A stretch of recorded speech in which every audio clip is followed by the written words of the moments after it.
वो उनमें देवता एक भी नहीं होता, सारे प्रेतादिक ही होते हैं। प्रेतादिक भी जैसे भगवान बृहस्पति शुक्राचार्य बन गए और राक्षस बहुत सारे स्वरूप बदल के देवता बन जाते हैं, इसी प्रकार से प्रेतादिक जो बड़े होते हैं, जो आपसे तामसिक भोग मांगते हैं, दारू का और सर घुमाते हैं या मीट खाते हैं, वो सारे प्रेत ही हैं, वो बड़े प्रेत हैं। और वो देवता बन के लोगों के अंदर खेलते हैं। उनके शरीर टूटते भी हैं, वो बता नहीं सकते। उनको लोभ एक ऐसा होता है कि लोग उनकी पूजा करने लग जाते हैं और वो उस लोभ को कदापि छोड़ नहीं सकते। अपने चरणों में लोगों को देखना, अपने गले में माला पहनना, पूरे दिन इसी तत्व की अनुभूति करना कि मैं देवता हूँ, ठीक है, ये सब वो प्रेतादिक ऐसा कराते हैं। और वो बड़े बड़े राक्षस होते हैं, शैतान होते हैं। एक इसमें छोटा होता है जो प्रेतादिक हमें घेरे हुए हैं, और एक वो जो देवता आके बन जाता है, तो उसमें कुछ तो शक्ति होगी ना, तो वो सामान्य नहीं होता, थोड़ा असामान्य होता है, क्योंकि उसका बल ज्यादा होता है, क्योंकि उसकी खुराक ज्यादा है। और उसकी खुराक वो लोग जो उसको अपना देवता समझ के पूज रहे हैं, वो उसकी खुराक की पूर्ति करते हैं। जैसे लोग भैरव की साधना तो करते हैं, लेकिन भैरव तक कदापि पहुंच ही नहीं पाते, क्योंकि भैरव तक जाने से पहले बहुत सारे प्रेतादिक सामने आ जाते हैं और वो उनको स्वीकार कर लेते हैं। फिर उनके एक दो चमत्कार देखते हैं, वो देखते हैं कि इसने तो इसके घर की बहुत सारी बातें बता दी। एक दो चमत्कार देख के फिर उन्हीं से संलग्न हो जाते हैं, फिर उससे बाहर नहीं निकल पाते, उसी को देवता समझ लेते हैं, उसी को भैरव मान लेते हैं। आप ये देखिए कि दुनिया में अब कितने सारे कुंभ में साधु है ना, कितने साधु है। सामान्य जन इतना नहीं पहुंचता जितना साधु लोग पहुंचता है, साधु वर्ग पहुंचता है। तो क्या वो सर घुमा रहे हैं? क्या वो भगवान की पूजा नहीं कर रहे? तो फिर ऐसा कौन सा उन गृहणियों में जो आधा जिंदगी जिनकी बुराई में चली गई, लोगों की सास से लड़ती हो बेशक, पति से बेशक लड़ाई करती हो, घूर के देखती हो, हैं जी, और झगड़ा करती हो किसी किसी से, उसमें कहां से देवी आ गई? तो कोई देवी थी नहीं जो उसमें आती। तो क्या था उसमें? प्रेत था। पर भोग कैसा कैसा, इस चौराहे पे ये रख दो, उस चौराहे पे ये रख दो, यहाँ दारू की बोतल चढ़ा दो, यहाँ मुर्गा चढ़ा दो, यहाँ ये चढ़ा दो। जो खुद मरे असामान्य अवस्था में, और जो बड़े वीर सैनिक नहीं थे, ऐसे ऐसे बहुत सारे जो है ना, पुलिस वाले पहले मर गए हैं, उनको लोग पूज रहे हैं, बकरे चढ़ा रहे हैं, दारू दे रहे हैं और वो दे रहे हैं, ठीक है, भोग दे रहे हैं। वो आ रहे हैं, लोगों के शरीरों को तोड़ रहे हैं। कोई कोहनी मार के आता है, कोई कुछ करके आता है, कोई कुछ करके आता है, कोई बेलों से पीटता है अपने आप को। ये सब प्रेतादिक है, ये देवता है ही नहीं। देवता आजान बाहु होता है, वो बचपन से ही देवता होता है। जैसे आप मान लिया शनिदेव को ही माने, वो नवग्रह में देवता कहलाते हैं। फिर देवता होने का कारण क्या है कि वो सूर्य के, और सूर्य बड़े देवता है। संसार भर को पता है, सूर्य को आत्मा भी माना जाता है भगवान की, ठीक है, सूर्य को ही श्रेष्ठ माना जाता है। और सूर्य को सौर उपासना, यानी कि सौर के साधक हैं। पूरे बिहार में छठ को पूजते हैं, वो सूर्य भगवान की ही पूजा है। क्या है, किसकी पूजा है? सूर्य भगवान की। जो गायत्री का जप करते हैं वो सूर्य की ही पूजा है, सूर्य रश्मियों का ही जप करते हैं। और वो एक स्वरूप धारण करके वो गायत्री माता का, वो आपके सामने प्रकट हो जाती। बहरहाल गायत्री वर्ण है। क्या है? वर्ण है। क्या है? वर्ण है। और उसके साथ स्वर का मिश्रण इसलिए है क्योंकि वो सूर्य से उत्पन्न है, तो सूर्य पिता है, ठीक है, तो माता से वर्ण उत्पन्न है। इसलिए गायत्री माता को हम लोग पूजते हैं, क्योंकि स्वर के साथ ही वर्ण भी संलग्न है। वो उसके बिना कभी रहता नहीं है। तब जितने लोग सर घुमाते हैं उनमें कोई देवी देवता नहीं है। आप देखिए, अगर काली माता की पूजा से सर घूमता तो रामकृष्ण परमहंस से ज्यादा साधना की है क्या किसी ने? बताइए आप। मनु भैया तो आपके साथ रह के और कुछ घर पे जाके 2-3 घंटे साधना कर लेते होंगे, लेकिन उनकी तो 24 घंटे की अनवरत साधना थी, उसमें बाधा ही नहीं थी 20 साल तक तो कोई, ठीक है ना। बाद में ही तो शिष्य हुए हैं। जब वो तत्व आत्मसात उन्होंने कर लिया है तो क्या उनका सर घूमता था? नहीं। तो सर सारे महात्माओं का सर घूमता है? नहीं। सर कौन घुमाता है? सर उसी का घूमता है और उसी का घूमता है। देखिए, मेरे पास जितने भी लोग आए या जितने भी लड़के आज तक सीख के गए, उनके सर घूमते थे पहले, और जब वो यहां से आगे गए उनके सर घूमना बंद हो गए और वो काम भी कर रहे थे। बाद में उनके सर घूमने बंद हो गए, तो उनके अंदर सर घुमा के आ कौन रहा था? वे प्रेतादिकी हैं, वे बलिष्ठ होते हैं, वे देवता का रूप धारण करते हैं और छद्म वेश में लोगों को मूर्ख बनाते रहते हैं। और अपने खान पान के लिए लोग भगवान से ना जुड़े रह जाए, अपने खान पान के लिए उनसे कुछ कुछ चढ़ाते रहते हैं और उनके छोटे मोटे चमत्कारों में उनको घेर लेते हैं। ठीक है, आप गए, मेरे सिर में दर्द है, 1 मिनट के लिए सर का दर्द बंद हो गया, 2 दिन के लिए हो गया, कोई हल्की चीज हुई उसने अपने पीछे बांध ली, आप ठीक हो गए, आप स्वस्थ हो गए, 2-4 साल पुरानी चीज। लेकिन रमी हुई चीज वस्तुतः इनमें से कोई भी राक्षस निकाल नहीं सकता। तो मैं एक बात तो ये मानता हूं और आपको भी माननी चाहिए कि जितने भी लोग सर घुमाते हैं इनमें से कोई भी देवता नहीं है, ना किसी में देवता आता है। जो ऐसा करता है वो पाखंड को श्रेय देता है। क्या देता है? श्रेय देता है, क्योंकि जितनी भक्ति उसने की है उतने गिरफ्त आप भी हैं, आप भी उतनी भक्ति करते हैं, उतना ही समय आपको मिलता है, इतना ही उसको मिलता है। फिर ऐसा क्या कर लिया उसने, दारू चढ़ाने से या मुर्गा देने से उसको क्या कहते हैं, देवता आने लगे। कौन सा देवता आने लग गया, कोई उससे पूछे, उस देवता का तत्व क्या है, ठीक है, उसका तेज कितना है, नहीं समझे। मेरे पास एक लड़का आता था, उसमें कोई बाबा जी आता था, उसको मैंने सरल शुद्ध कर दिया, उसके हाथ पैर कांपते थे और फिर वो धीरे धीरे ठीक हो गया। तब उसने लोगों का कल्याण करने में मेरी मदद की। जब उसने लोगों का कल्याण करने में मेरी मदद की तो उसको ये लगने लग गया अंदर ही अंदर कि ये बाबा तो पता नहीं क्या कर गुजरेगा। अब वो पता नहीं कितनी भक्ति करे और हर बार नवरात्रों पे चल दे और ये कहे जी अब की बार तो बाबा की पूरी शक्ति खुल जाएगी, अब की बार बाबा ने ये कहा, अब की बार बाबा ने वो कहा। अरे भाई तेरे बाबा की ऐसी तैसी, तेरा बाबा जब आया था मेरे पास तो भी बीमार था, बाबा भी बीमार था, ठीक है, दोनों को ठीक कर दिया। आज तू ये कह रहा है इसकी कोई शक्ति खुलेगी, अरे शक्ति होगी तो खुलेगी। अब तत्व जितना सूक्ष्म होगा, जिसने जीते जी जितनी भक्ति की है वो उतना ही तत्व सूक्ष्म हो जाएगा, नहीं समझे। जैसे हाथीवान महाराज चले गए और उन्होंने पंडोकर सरकार ने उनके वहां उसकी गद्दी लगती थी, उन्होंने उसको पूजा, तो अब वो कहाँ आ गए, उनके पास आ गए सूक्ष्म स्वरूप में।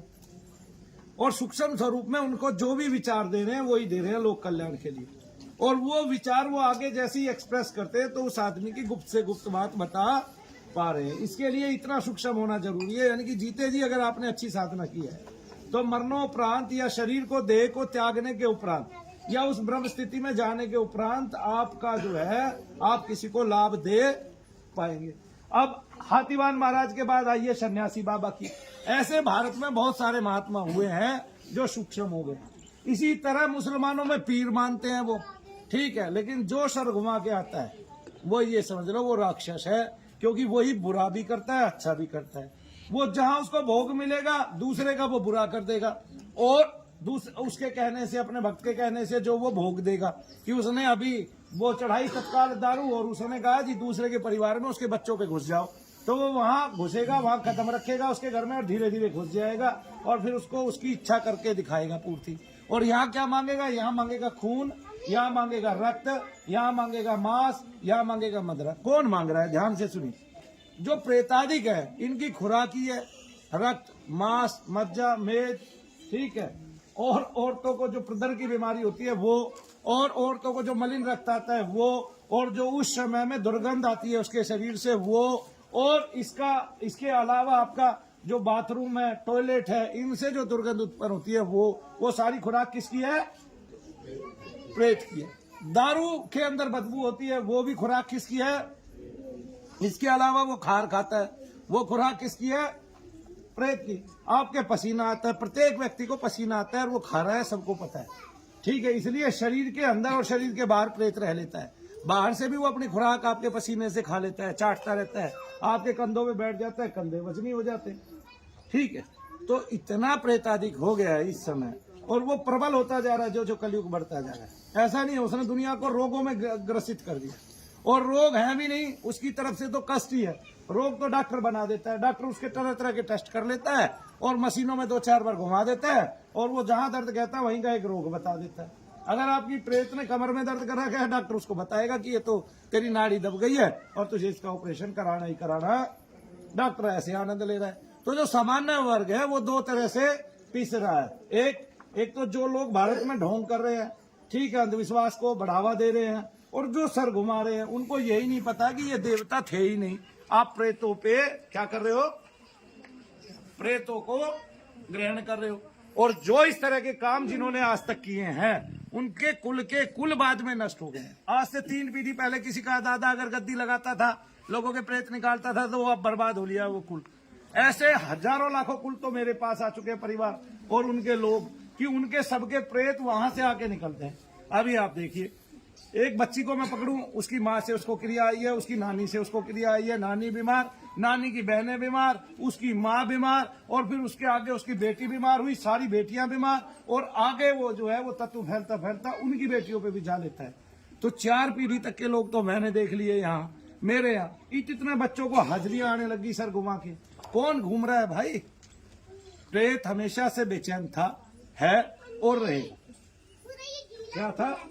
हमेशा से बेचैन था, है और रहेगा। घूम कौन रहा है? घूम वो ही रहा है। कौन घूम रहा है? वो प्रेत ही घूम रहा है। कैसे घूम रहा है?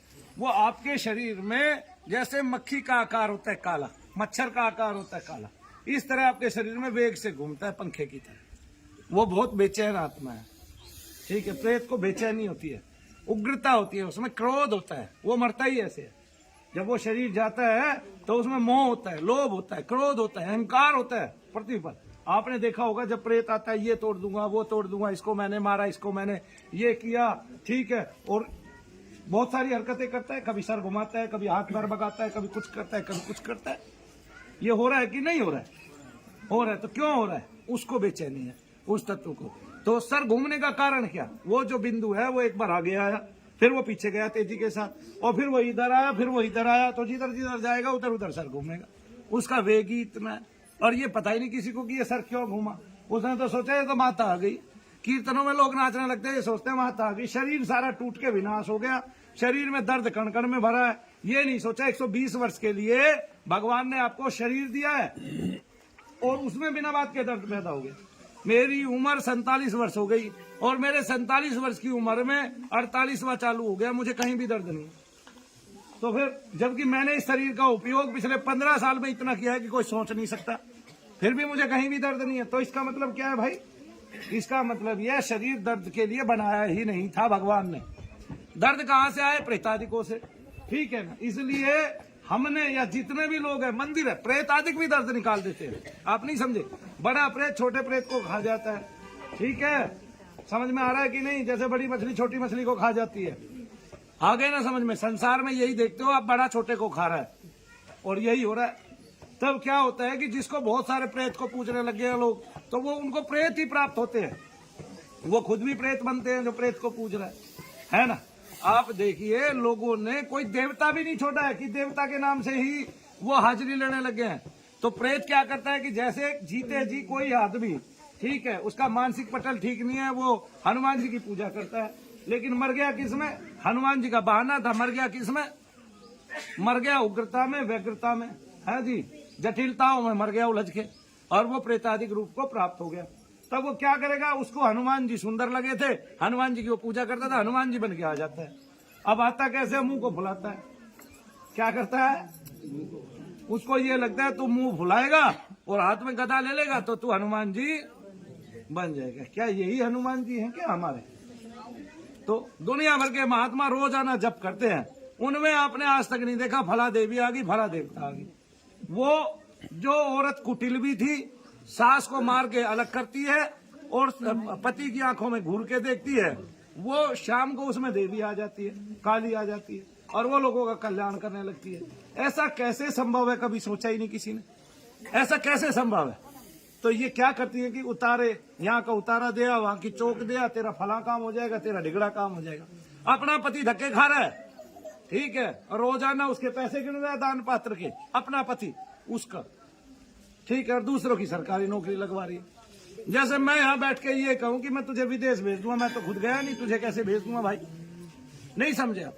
कि तुम्हें बच्चा प्रदान हो जाएगा? नहीं, कुछ नहीं है। मानू भैया के यहाँ आके बहुत सारी माताओं बहनों ने स्वस्थ संतान को जन्म दिया, 16 साल, 14 साल, 12 साल, 10 साल, लेकिन मानू भैया ने किसी को नहीं कहा कि तुम्हें संतान होगी, है कि नहीं? बोला आशीर्वाद दे दो जी। आशीर्वाद तो सबके साथ है भाई, जाप करते हैं, भगवान का नाम लेते हैं, ये प्रसाद आपको भी मिले जब सारी माताओं बहनों को मिला है। तो फिर मैंने एक वचन भी सुनाया था, मुझे भी बना दो माँ, हे माँ मेरी। तो फिर मूल में क्या है? मूल में पितरादिकों से, प्रेतादिकों से आप दब जाते हैं और वही आपकी संतान को खा जाते हैं। तो गर्भ में जैसे ही भ्रूण बनता है तभी खा जाते हैं।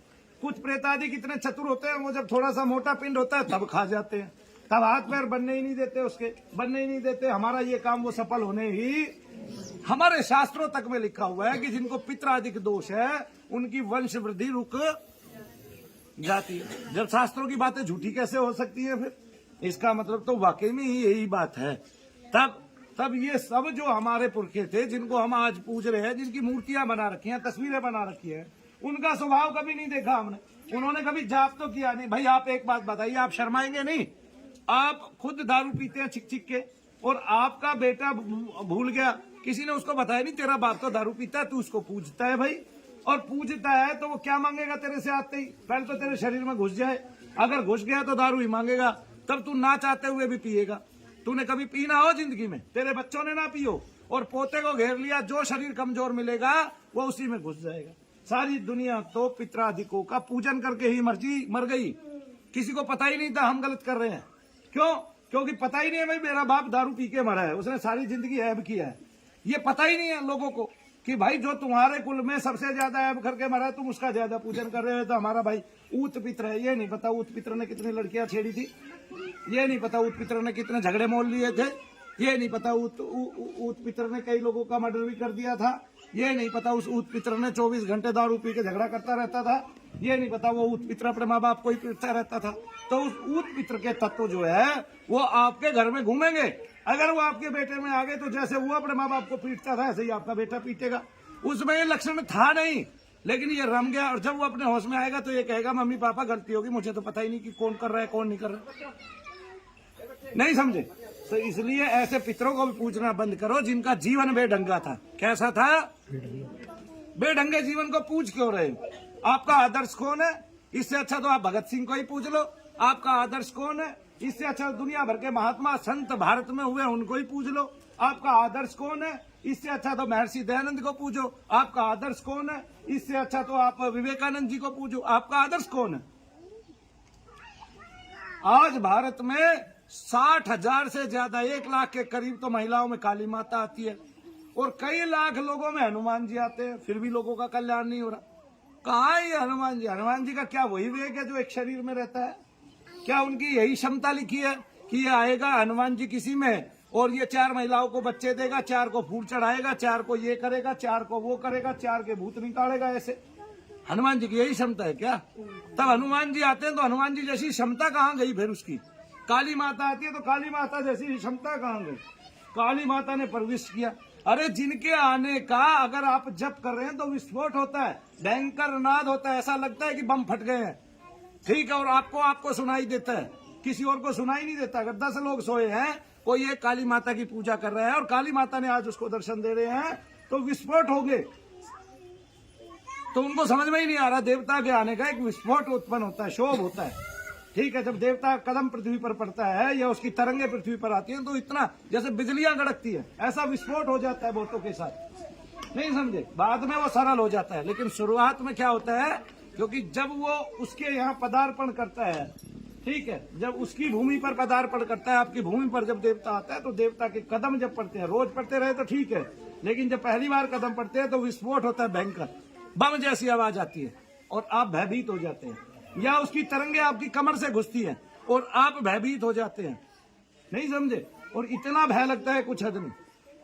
पीछे से, जैसे पीछे से किसी ने आपको घेर लिया हो, फिर लोग ये कहते हैं कि मेरे में काली आ गई, हनुमान जी आ गए। अरे कुछ नहीं है, ये पूछो हमारे देवता कमजोर हो गए। अरे देवता कमजोर नहीं हो गए हैं, ये सारी चीजें जितनी आपकी भूमि पर हैं, देवता का इनको दर्शन हो जाए, ठीक है, उसी टाइम इनकी मुक्ति हो जाती है। तो फिर अब अगले आदमी में देवता भी है और इनकी मुक्ति भी नहीं हो रही है, तब क्या मानोगे आप? कौन सी काली माता? काहे की काली माता? ये कोई काली माता नहीं थी, वो औरत जो सर घुमा रही थी उसमें प्रेत बैठा है बड़ा भारी, ठीक है, उसके पति ने मान लिया होगा, कुछ लोगों ने मान लिया होगा, लेकिन इसमें कुलीन लोग भी पिस जाते हैं, क्योंकि स्त्रियां ऐसी होती है, वो कहती है नहीं, उनके मन को क्या भाता है, उनके मन को कीर्तन भाता है, संकीर्तन भाता है। मैं एक महिला की वीडियो देख रहा था, वो फ्री में दरबार लगाती है। किसमें?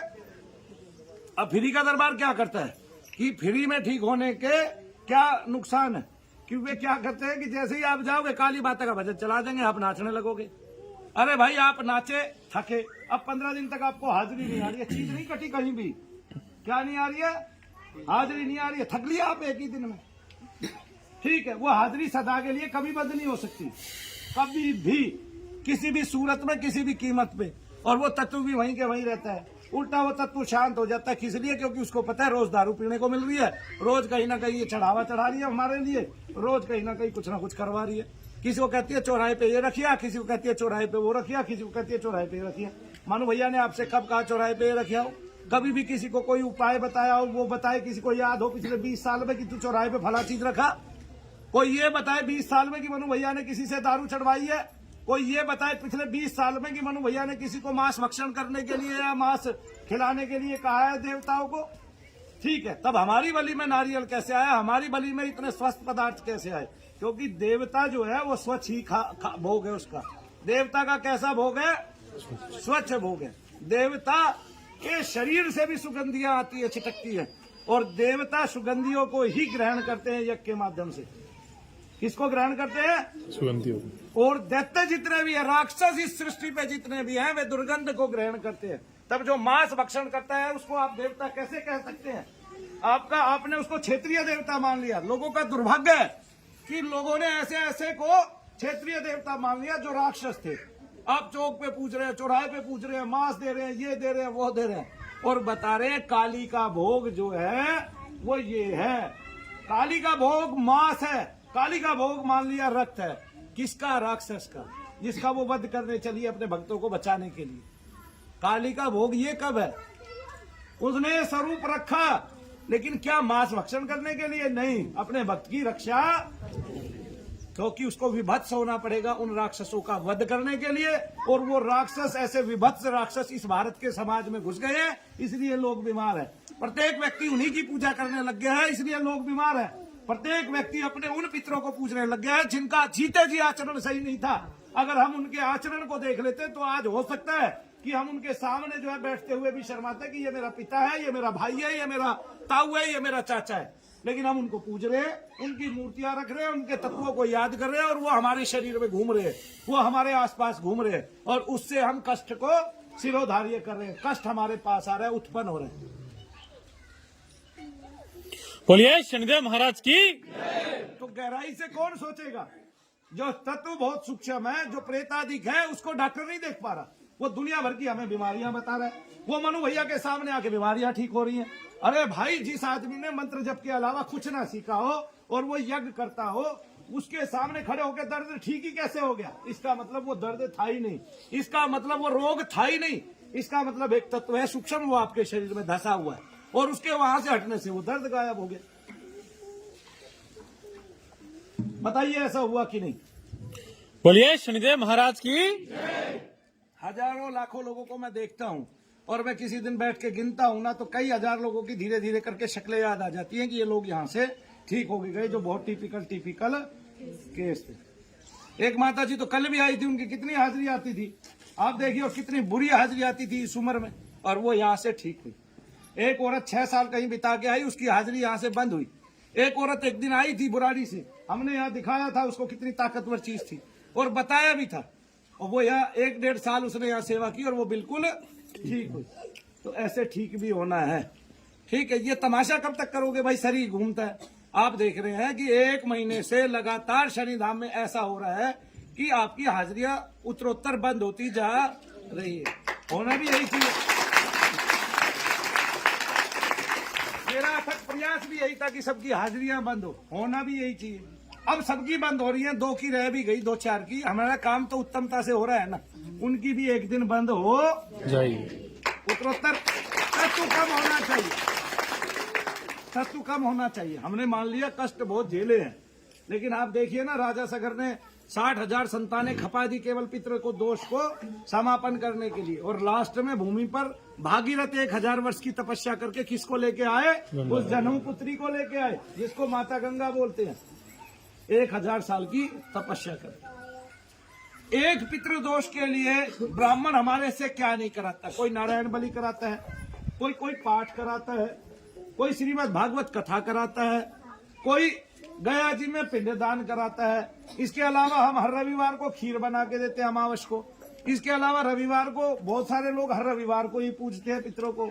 इसके अलावा पितरों के दोनों पक्षों को हम मनाते नहीं मनाते साल में, है ना? और फिर क्या हुआ? फिर पितृदोष हमारे साथ है।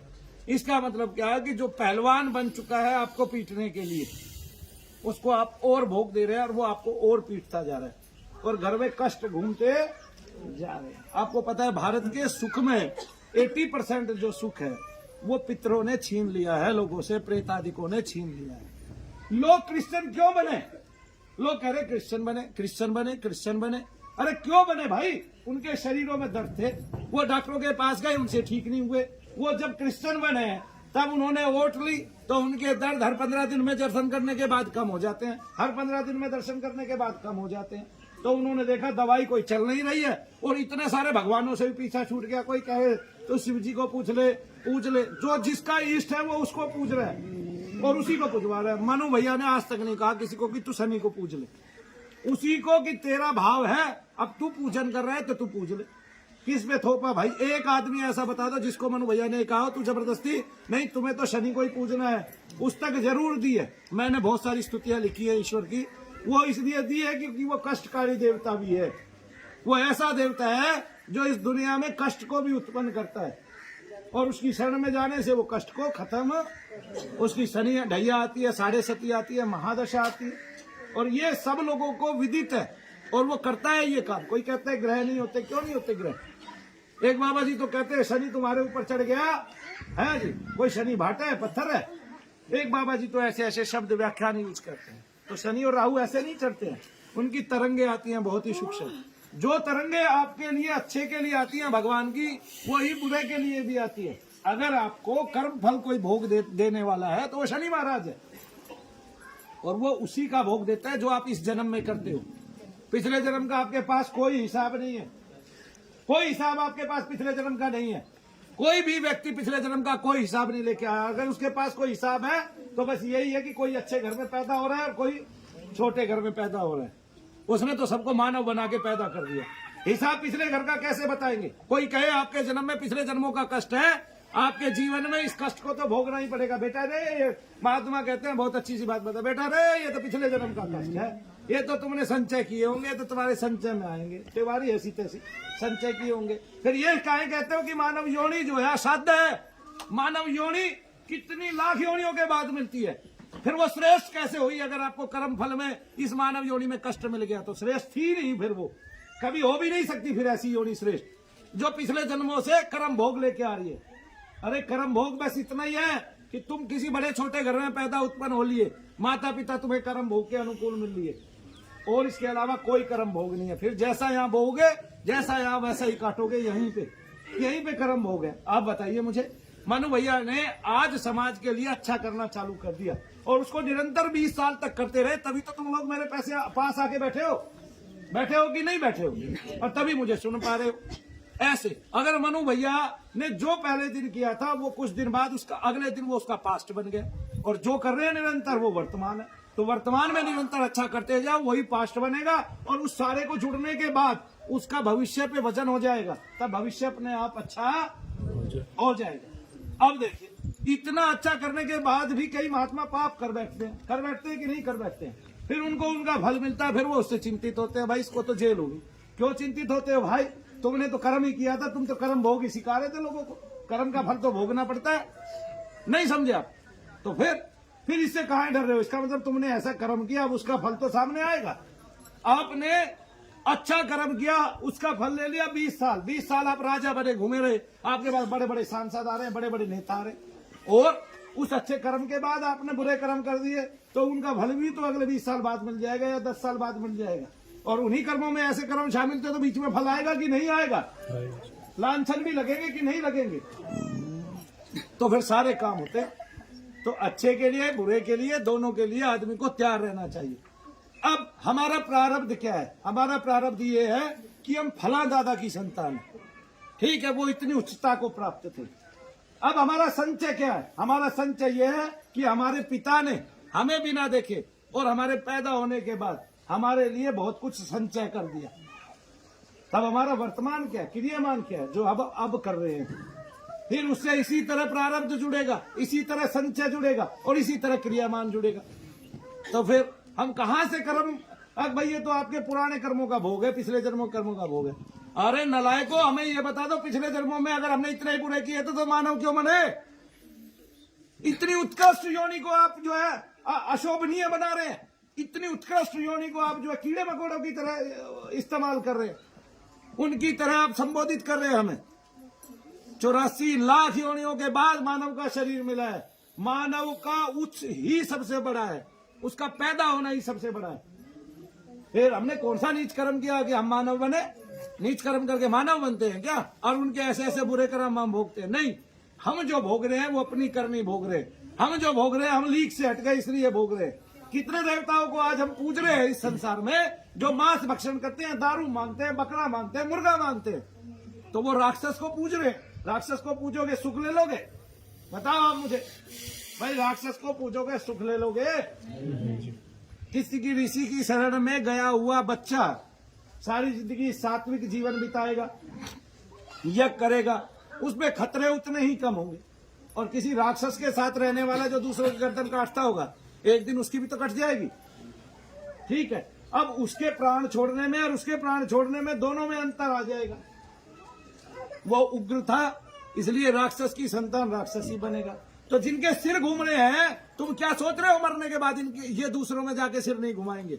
ये मरने के बाद दूसरों के अंदर घुस के और तेजी के साथ सिर घुमाएंगे। और चूंकि इन्होंने इतना भोग दिया है तो अपनी चीजों के साथ स्थापित हो जाएंगे और अपने ही कुल में स्थापित होंगे। तब अपने कोई पौत्र पे आएगा, कोई अपने बेटे पे आएगा वर्तमान में, कोई अपनी पुत्र वधू पे आएगा, कोई अपनी पौत्र वधू पे आएगा, कोई उनकी भी संतानों पे चला जाएगा और घटने पे नहीं आएगा।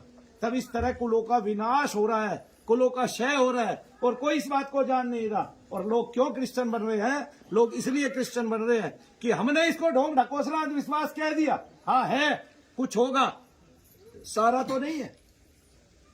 तो क्या प्रेतादिकों की वाणियां नहीं आती? आती है। गीता में नहीं कहा भगवान ने प्रेत को पूजेगा प्रेत बनेगा, भूत को पूजेगा भूत बनेगा, पितृ को पूजेगा पितृ बनेगा, और मैं तेरी वही श्रद्धा स्थापित कर दूंगा। फिर जो जिसको मांस दे रहा है, जिसको दारू दे रहा है, शराब दे रहा है, मुर्गा दे रहा है, अंडे दे रहा है, उसी में उसकी श्रद्धा स्थापित कर देते हैं भगवान। उसको उसके अलावा कोई सूझता ही नहीं है। नहीं समझे आप? उसको उसके अलावा कोई सूझता नहीं है और वो छोटी छोटी कन्याओं पे आके सिर घुमा रहे हैं। क्या बताना चाहते हैं ये? ठीक है, कोई उनको हवा समझ रहा है कि ये पौन है, पौन है जी। अरे कौन से पौन है भाई? ये महिलाओं पे आ रहे हैं, इनसे हुक्का भरवा रहे हैं, कौन से पौन है? लोगों की आदत खराब कर रहे हैं, लोगों के घरों में कलेश उत्पन्न कर रहे हैं, लोगों के शरीरों में दर्द कर रहे हैं। इनका निकलना भारी हो जाएगा। क्यों? तुमने इसको ताकतवर इतना बना दिया। इस रावण रूपी इन राक्षसों को निकालने के लिए कौन लगेगा भाई? ये घर घर में घुस गए हैं, इन्होंने दबाव मार दिया है जी, और खुश होते हैं हम। ये तो हमारा इष्ट है जी, ये तो हमारे कुल देवता है। सबका कुल देवता एक ही है, भगवान शंकर, जिनका स्वरूप इतना तेजस्वी है कि जिनका शरीर ही कर्पूर गौरम, कर्पूर के समान गौर वर्ण। कौन है वो? भगवान शंकर। उनकी महिमा देखना चाहोगे तो मैं आज दिखाऊंगा आपको। आज उन्हीं का जप करूंगा। आप शांति भी देखना, आप दर्द भी देखना, आप कष्ट भी देखना आपको। लेकिन ये मंत्र शक्ति है और उससे आपको अनंत लाभ प्राप्त होते ही होते। लोगों ने अब इतनी देर से मैं बोल रहा हूं, कितने लोगों की हाजिरी आ रही है जी? लगातार 1 महीना हो गया मेरे को देखते देखते। हमने सबसे पहले इस पे विजय पाई है। आज मैं कह सकता हूं कि मैंने इस कार्य पे 90% 20 साल में विजय पा ली है। बोलिए शनिदेव महाराज की, बोलिए परम पूज्य गुरुदेव मनु भैया जी की। कितनी माताओं के, कितनी बहनों के, कितनी बेटियों के जीवन सुधर गए। तो जिन्होंने 1 साल पहले मनु भैया को देखा था वो भूल जाए, क्योंकि आज जो मनु भैया खड़े हुए हैं ना, वो 1 साल नहीं, उन्होंने 1 साल में 20 साल का विकास किया है।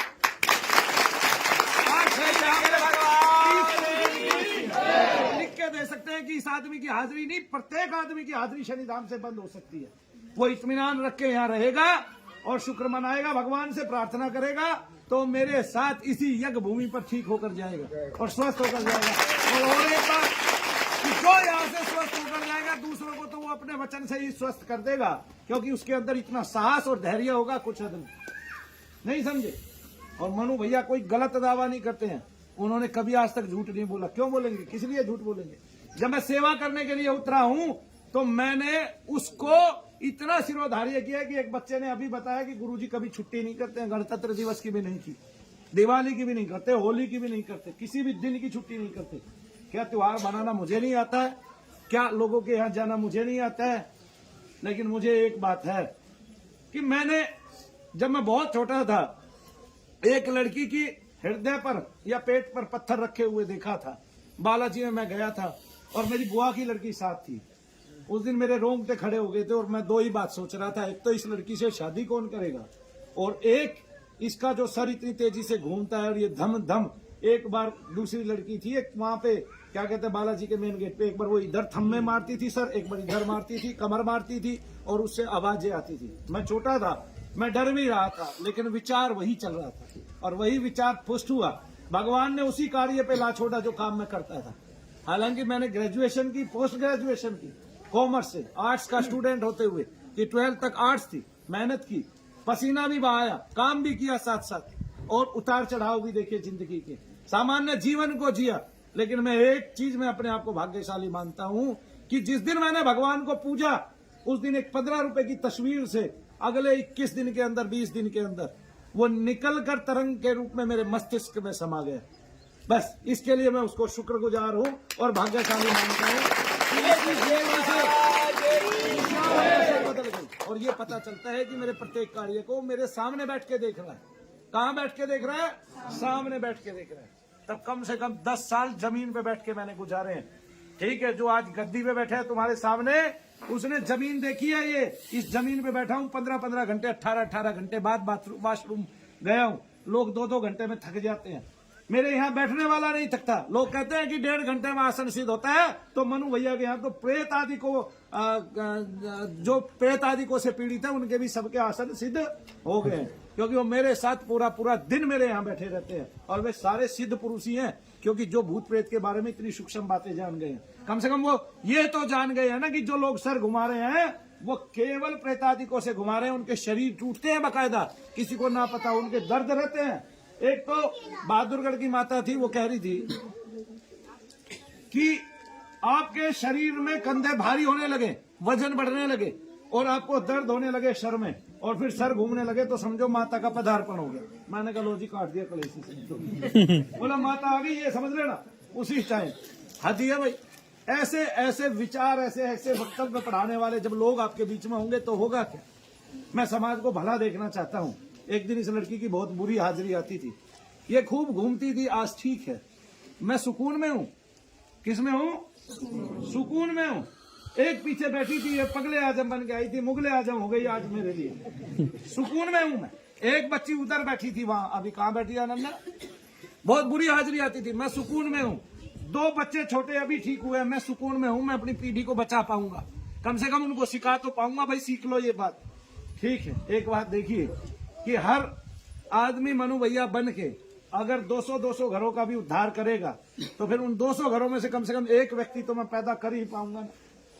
ऐसा कि वो 200 घरों में से एक ऐसा पैदा होगा कि वो अगले 200 घरों को ठीक कर पाएगा अपने पूरे जीवन में, और एक हर 200 घरों में से एक दिन ये लाइन टूट जाएगी और जो ये चक्रव्यूह चला है कलयुग का, ये धीरे धीरे बदल जाएगा। महात्मा ही नहीं जानते कलयुग क्यों आया, वो तो ये जान रहे बम हो रहे हैं, धमाके हो रहे हैं, वो ये नहीं जान रहा कि जिन लोगों से आपका गुजारा चल रहा है, गद्दी पे आसीन हो और स्वर्ण के महल बनाए, उन लोगों के शरीरों में कष्ट बढ़ गए। और वो कह देता है कि महाराज जी मुझे प्रेत दिखाई देता है, उसने मेरा जीना आराम कर दिया। तो ये कहता है कि बेटा रे वो प्रेत ही भगवान कृष्ण है, उसमें कृष्ण का स्वरूप समझ लो, कृष्ण का स्वरूप समझ लो, देखो तुम्हारे दर्द खत्म का हो जाएंगे। क्या नहीं होते, प्रेत कभी ईश्वर बन नहीं सकता। हम स्वरूप समझ क्या ले, और समूह समझने पर भी इतनी प्रगाढ़ता आती नहीं है, नहीं समझे। रात दिन ये करने से कि मैं आत्मा हूँ, शरीर नहीं हूँ, तो ये विचार प्रगाढ़ जरूर हो जाएगा और यही समझना है। ठीक है, और नाद को सुनना है, क्योंकि नाद सुनने से वो भयभीत होता है प्रेत और उसका भय बढ़ जाता है, तब वो तुम्हारे शरीर के अंदर और तेजी से डोलने लग जाता है। इसलिए जब बाहर का नाद सुनाते हैं, बाहर की वाणी सुनाते हैं, आपको पता नहीं ये शांति ढूंढता है और इसको कोलाहल मिलता है समाज में। क्या ढूंढता है? शांति और कोलाहल मिलता है। अभी हम लगातार बोले तो बहुत सारे प्रेत जाग जाएंगे। क्या बोले? लगातार, जबकि वो बंधे हुए हैं, वो दबे हुए हैं, वो पीड़ित है, वो कटने लग रहे हैं, वो हल्के हो गए, उनका वजन कम हो गया, फिर भी वो जाग जाएंगे। क्यों जाग जाएंगे पता है कभी? क्योंकि कोलाहल उसको पसंद ही। और हम क्या सोचते हैं, प्रेत की हाजिरी आ गई, वो माता उसको मार रही है, ये हमारी मूर्खता है। कोई माता उसको नहीं मार रही है, किसी भजन पे शक्ति उत्पन्न नहीं होती है अगर वो भजन अपने मुख से ना गाया जाए। आप कैसेट सुनते हैं, इससे शक्ति उत्पन्न होती है।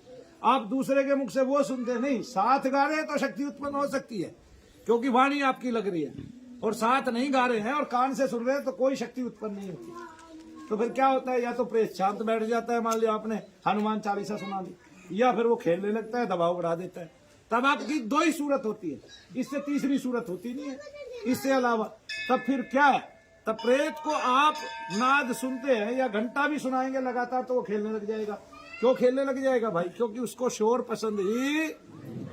पिटारे में सांप बंद है, उसके सामने हमने बीन बजा दी है, वो नाच नहीं रहा, वो तो अपने शत्रु को देख रहा है कभी ये मुझ पे आक्रमण ना कर दे, उसके अग्रभाग को देख रहा है। क्योंकि बीन का जो अगला भाग है सबको पता है, सांप सुनता नहीं है। लेकिन अभी तो पता चला है, जब हम बच्चे थे तब तो कोई बताने वाला ही नहीं था, ऐसा वैज्ञानिक परीक्षण भी नहीं हुआ था कि सांप को सुनता नहीं है, केवल उसको तलक महसूस।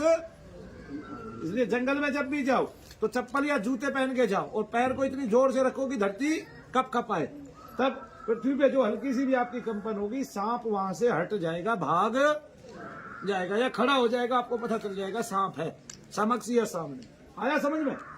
तो इसी तरह से जब प्रेतादिक शरीर में होते हैं तो वो विश्राम पाना चाहते हैं और उसको विश्राम मिलता नहीं।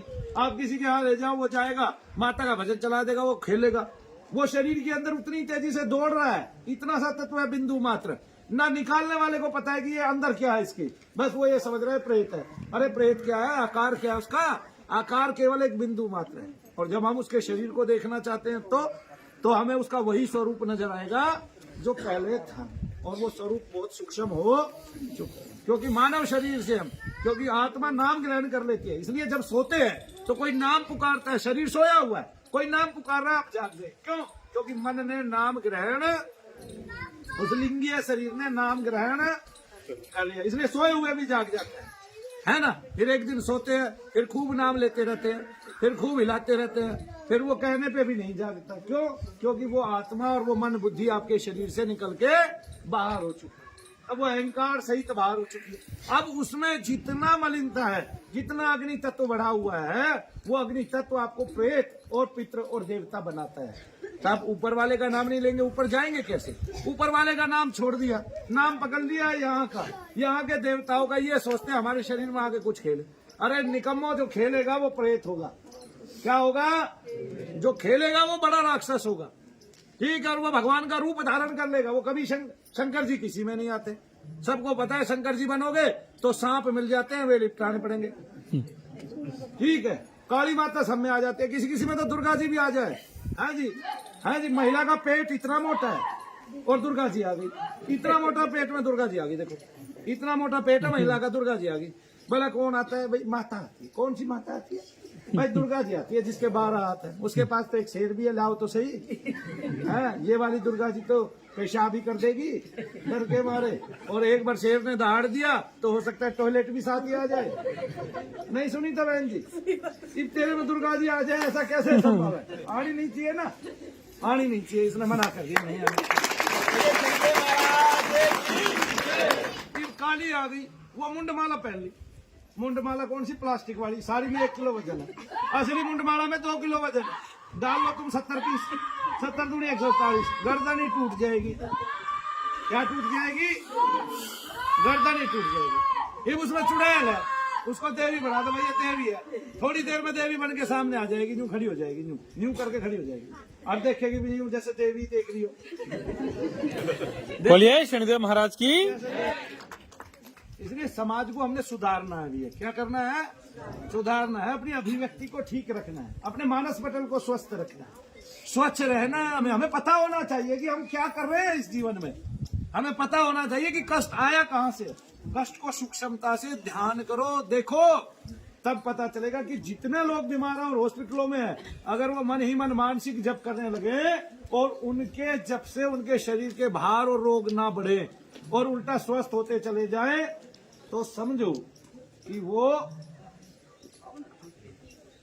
ठीक होने लग रहे हैं। और जो मानसिक जप करे, दर्द बढ़ जाए, भार बढ़ जाए, तो समझो प्रेतादिक बाधा है, और दर्द कम होने लग जाए तो समझो जप लग गया, प्रेतादिक बाधा थी, आपके भार कम हो गए, ठीक है। और समझो आप बिल्कुल हल्के होते चले जाए उत्तरोत्तर, तो आपको कोई प्रेत बाधा नहीं है, कोई कष्ट नहीं है, कोई पितृ कष्ट नहीं है, तब आप ऐसे बने। मैं तो चाहता हूं कि जो आदमी आए वो मानसिक जप करके देखे और तब उसको पता।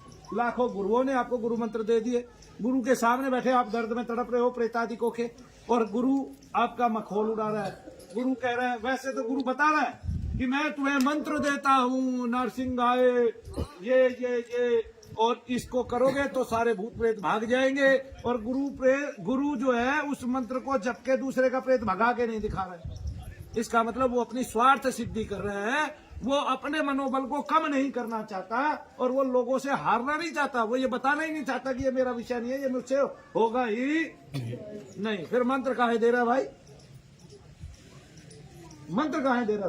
फिर गुरु कहे क्यों रहा है कि इस मंत्र को जोर जोर से उच्चारण कर लो, सारे भूत प्रेत भाग जाएंगे? ऐसे भागते हैं? ऐसे तुम अपने घर जोर जोर से कर लो, महात्मा ने मंत्र दे ही दिया है, हरे हो जाओगे सारे के सारे। नहीं समझे आप? है जी। फिर मनु भैया की 20 साल का कुछ नहीं रहेगा। महात्मा ये समझे कि मैंने ही तप किया है, तो जो गृहस्थ है उसका तप महात्मा से भी 1000 ज्यादा है। क्यों? क्योंकि गृहस्थी का भार झेलना, दूसरों की गृहस्थी का भार भी झेलना, ठीक है जी। और लोगों के लिए स्वच्छता प्रदान करना, लोगों को स्वच्छ बनाना, उनको मूल बातें समझाना जो शास्त्रों में भी ना लिखित हो और जो केवल आपके अनुभव हो। जय शनिदेव सबको। ठीक है भाई, अब तुम बोर हो गए और ये आई थी जू और ये चला दिया तुमने भाई, ठीक है। इसका मतलब तुम कुछ सुनना नहीं चाहते मुझसे, तो ठीक है। जय शनिदेव। जितना सुना उतना काफी समझना, थोड़े को ज्यादा समझना और होशियार रहना और बचे रहना।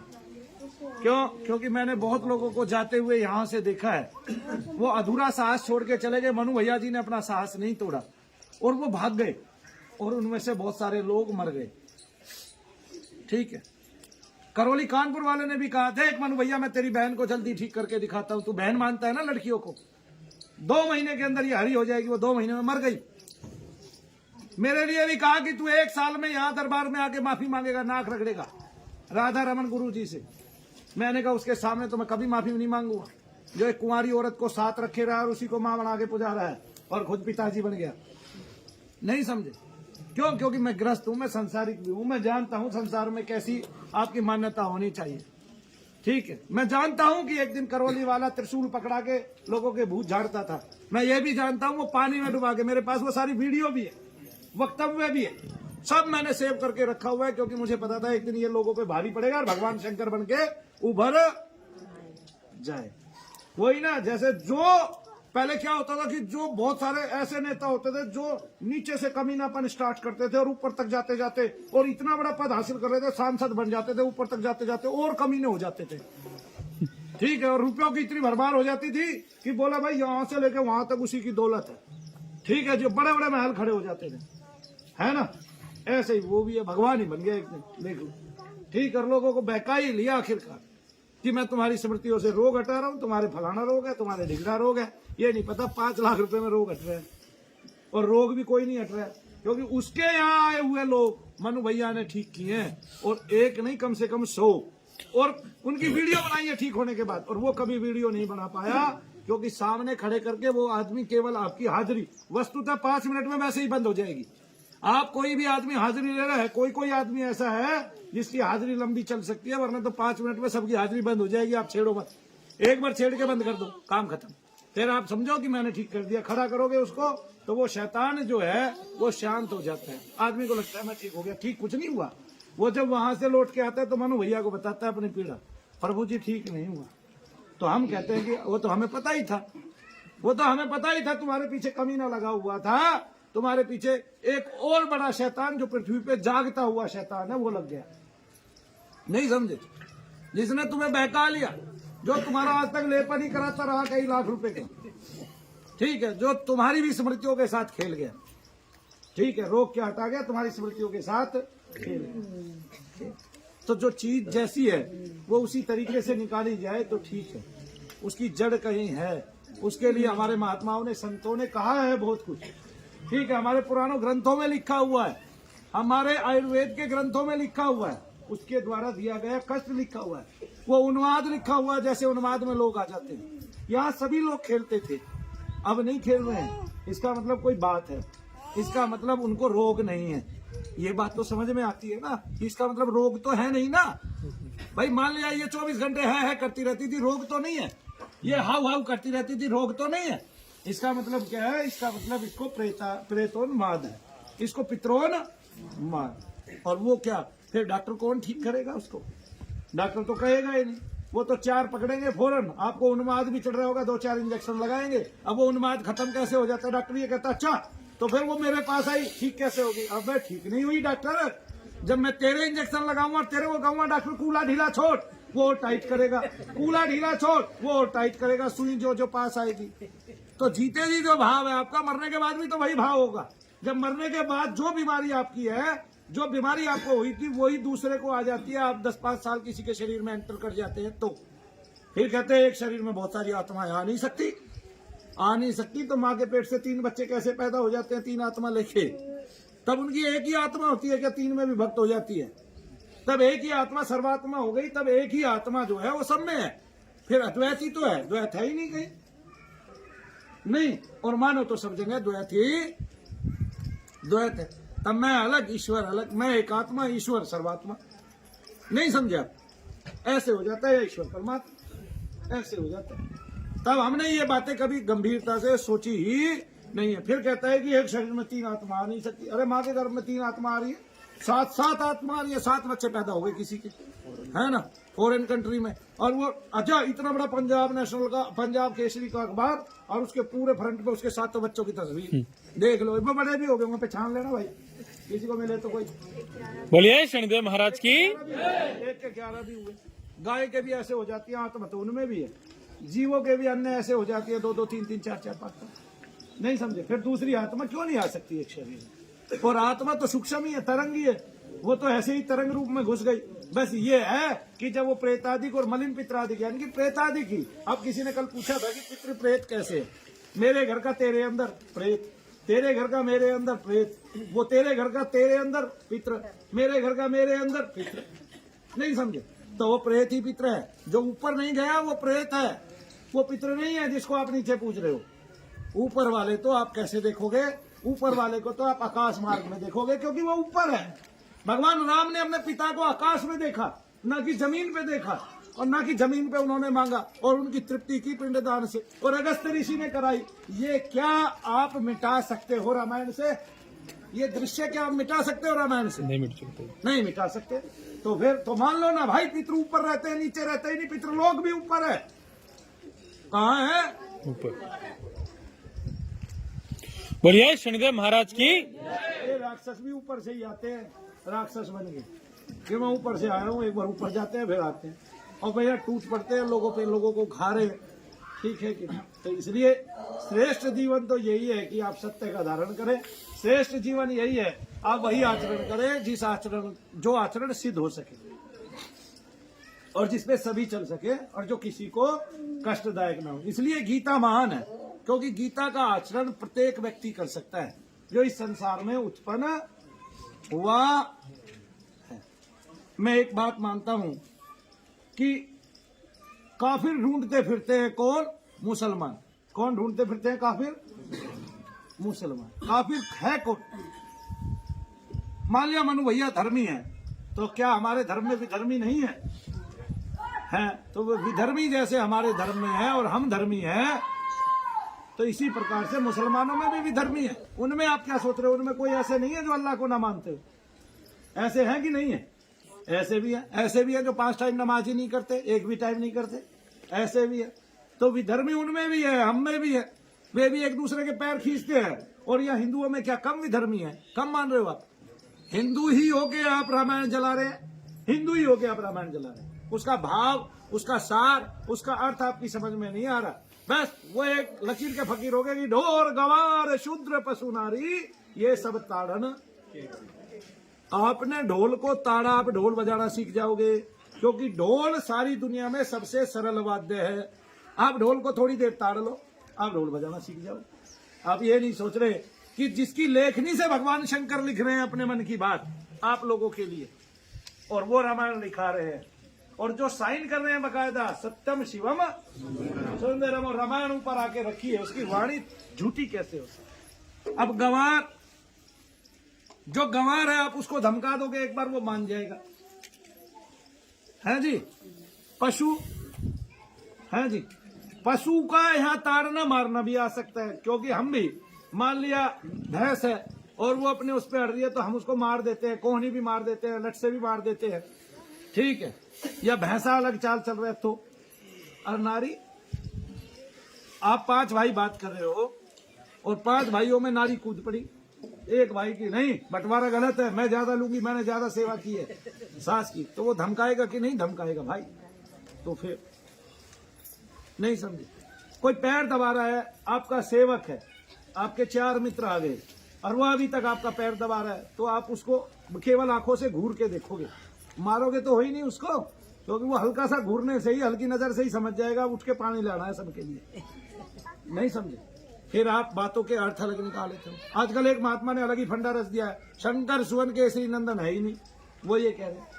लेकिन सबसे पहले आदमी उत्तमता से किसका बेटा होता है? भगवान का, ईश्वर का। तो जिससे उत्पन्न हुआ है, तत्व उत्पन्न हुआ है, वो कौन है? कौन है? भगवान शंकर, वो रुद्र है। अब सुवन, सुवन सूर्य को भी बोला जाता था, लौकिक भाषा में पहले सुवन सूर्य को ही बोला जाता है। भगवान के बाद गुरु आपका पिता होता है, पहले भगवान आपके श्रेष्ठ पिता होते हैं, फिर गुरु आपका पिता होता है, और फिर आपके पिता आपके पिता होते हैं। तो शंकर सुवन केसरी लाइन से लगाया हुआ है तुलसीदास जी ने। और तुलसीदास जी क्यों कहिए? भगवान शंकर ने। किसने? भगवान शंकर ने। फिर भी खुरापाती तत्व बहुत है इस दुनिया में, किसी की लेखनी बदल सकते, किसी का कुछ भी बदल सकते, अपना कुछ चला नहीं और दूसरे का सब बदल दिया, इसलिए बदल दिया। तो जब, तो फिर तो हम ठीक ही कह सकते हैं कि हमारे शास्त्रों में बदलाव किया गया है, तो मुगल आक्रांताओं के द्वारा और अंग्रेजों के द्वारा, हम तो कह ही सकते हैं। जब हमारे अपने बदलने लगे हैं तो दूसरे क्यों ना बदले? आपको श्रेष्ठ अर्थ का ही नहीं पता है, सामान्य आदमी को पता है उनके अर्थ, हम सामान्य, हम तो पढ़े लिखे नहीं है। चलो जो पढ़ा लिखा नहीं है उसको गुण नहीं है, ऐसा भी नहीं है। जो महात्मा है वो पढ़ा लिखा भी नहीं है और उसको सारे के सारे शास्त्र ज्ञात है, तब वो जगत गुरु भी कहलाते हैं। जब जगत गुरु कहला रहे हैं तो एक सामान्य सी बात काहे नहीं समझ पा रहे हैं भाई? ईश्वर ने जिसको मान्यता देनी है देगा ही, वो अपनी चारपाई में बैठ के पूछेगा और उसके किसी महात्मा से श्रेष्ठ संतानें होंगी, नहीं समझे आप? आप क्या मान रहे हैं? वो महात्मा बन के पैदा हुए थे, रामकृष्ण परमहंस, वो तो सामान्य जीवन जी रहे थे, उनकी तो अवस्थाएं भक्ति की थी। अब जो भक्त है उसको बाद में महात्मा मान लिया गया, बाद में संत मान लिया गया, पहले तो सामान्य जीवन था। तब रानियों ने अपने पास सुला लिया, क्योंकि उनमें बालपन आ गया, सबको माँ समझने लगे, सब में माँ देखने लगे। क्या अब बताओ, कोई मूछ वाला आदमी हो और बाल लंबे हों उसके, रामकृष्ण परमहंस की तरह, उसको महिलाएं अपने बीच में, वो भी राजा की श्रेष्ठ रानियां, कैसे सुला लेंगी? नहीं समझे? एक लड़की है, उसमें नंदू आता है, उसकी बाल सुलभ कलाएं हैं, तो जब उसमें नंदू ही रहता है तब वो कैसी कलाएं करता है? और जब वो चला जाता है तो लड़की अपने आचरण में आ जाती है, वो शर्माने लगती है, नजरें चुराने लगती है और दूर बैठ जाती है हमारे से। और जब वो नंदू आता है तो हमारा बटन पकड़ लेता है, दांत से खींचता है, ठीक है, भागने की कोशिश करता है, काटने की कोशिश करता है। तो बाल सुलभ कलाएं आपको देखने में नहीं आती क्या? शरीर बड़ा हो जाए और कोई बालक रह जाए, किसी माँ का बच्चा, शरीर बड़ा हो जाता है कईयों का और बच्चा बालक रह जाता है, उसके बाल सुलभ कलाएं हो जाती हैं, तब क्या हम उसको, उसका बुरा मानते हैं? क्या बुरा मानते हैं उसका? किसी किसी लड़के का भी लड़की जैसा आचरण होता है और वो लड़कियों के बीच में रह लेता है, नहीं समझे? नहीं रह लेता है, और बड़ी बड़ी लड़कियां भी उसको अपने बीच में रख लेती हैं, क्योंकि उसका आचरण ऐसा हो गया, ठीक है, उसमें दोष नहीं रहा है, वो उन्हीं के साथ रम गया है। रख लेते हैं कि नहीं रख लेते है जी? हमारी बुआ का लड़का था, सारी लड़कियों में खड़े होकर श्रृंगार कर लेता था, उनके साथ रह भी लेता था, तो वो उस आचरण में ढल गया था, उनको भी बुरा नहीं लगता था। और वैसे कोई सामान्य रह लेगा? नहीं रहेगा। तो उनका आचरण बदल गया था। रामकृष्ण परमहंस जी हर जगह माँ को देखने लगे थे, तब उनके सोने का भी उनको बुरा नहीं लगा। अब उन्होंने कहा, माँ मैं तो आपके पास ही सोऊंगा, ठीक है ना, आप तो मेरी काली माँ है ना। तो वो किन के साथ सोए? रानियों के साथ सोए।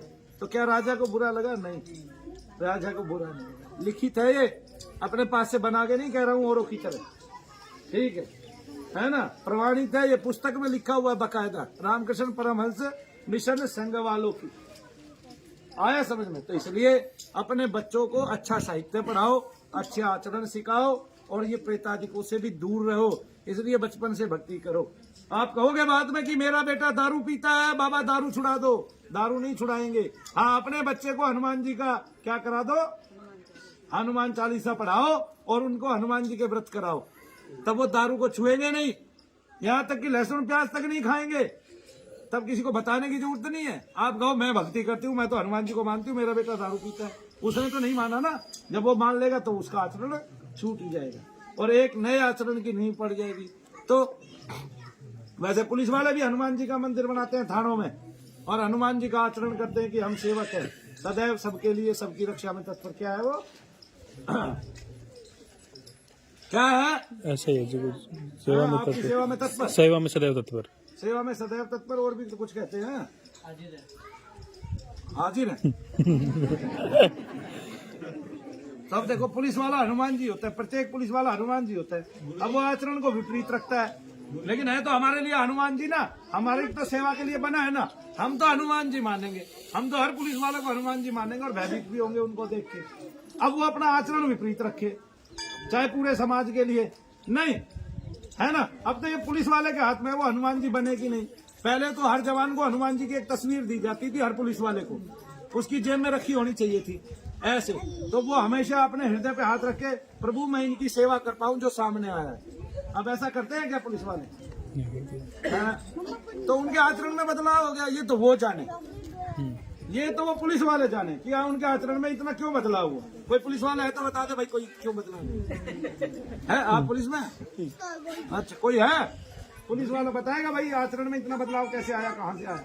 पहले तो हर जगह हर थाने में जो है। हाँ जी, मेरे यहाँ एक गांव है, उसमें कोई प्याज लहसुन मीट अंडा नहीं खाता। गिनीज बुक में नाम है, गिनीज बुक में पूरा गांव। उसकी शर्त में भी कोई नहीं आता कुछ लेके भी। कोई लेके नहीं आता। अच्छा,